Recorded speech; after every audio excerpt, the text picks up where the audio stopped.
makalat dyan, ha? Gandang umaga po mga kapatid. Ayan po, maglalaba po ako. Pero kailangan ko po munang i-check ang aming likuran. Baka magbaha kapag nagbanlaw na ako. Tignan ko po kung okay lang.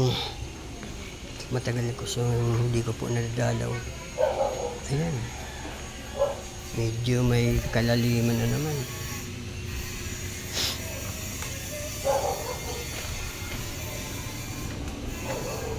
Ayan.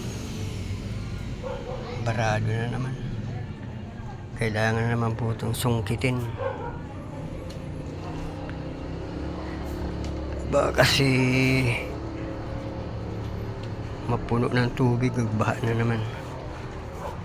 Kahit po kasi walang ulan kapag yung ganyan na marami. Nag-i-stack up na ang tubig. Maglalaba po. Marami po akong lalabhan. Kailangan sungkitin po muna yan.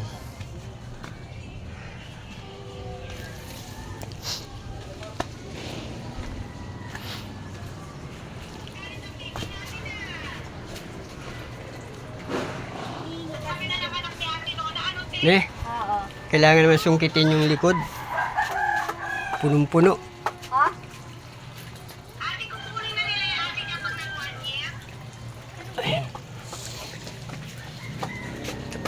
Ito po yung aking panungkit dun. Balakata nilang pagawa yung bahay dun kasi yung nanay ay walang kasama na. Ano mangyayari? Ay, sabi ko nga kay Nuna, mas maganda rin mo kay bahay kayo dun. Ayaw nga daw niya. Ay, sungkitin po natin.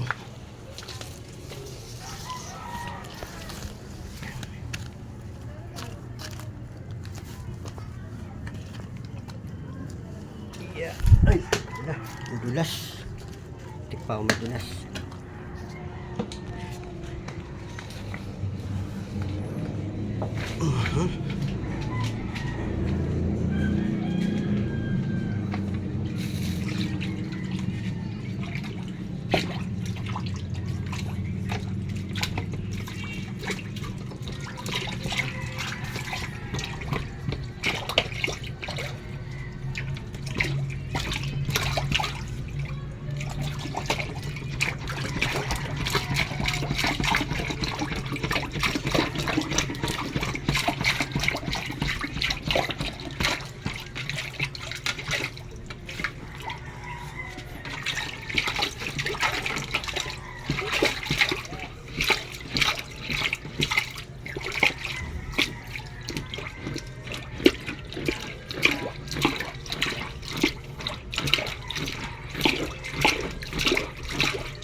Bale, ang nagbabar po dito ay putik, burak.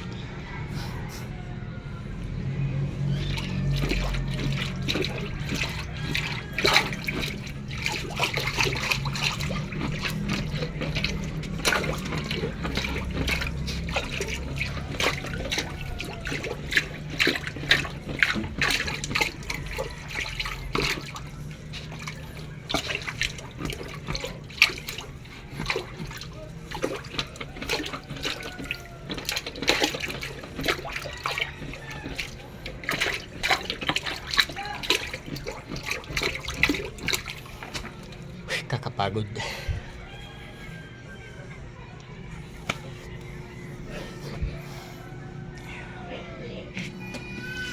Ang tagal niyo umagos. Mukhang makapal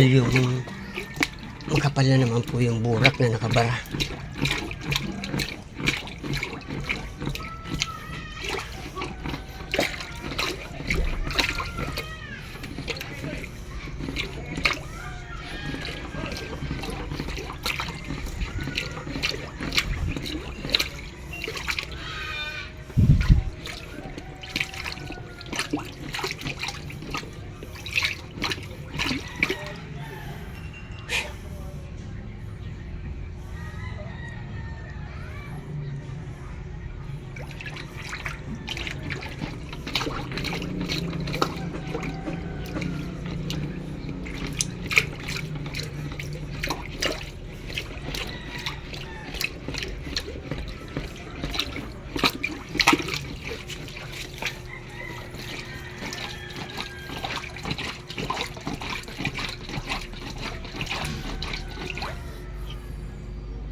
Kaya hindi pa gumagalaw. Sabi hindi pa naalis yung bara.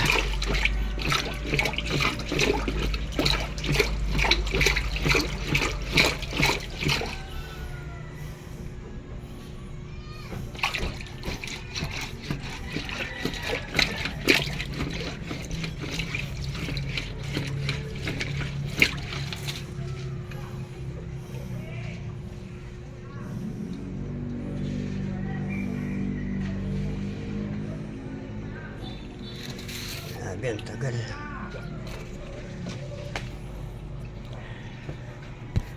Ayan po mga kapatid, maraming salamat po sa inyong pagsubaybay. Thank you po sa inyong suporta.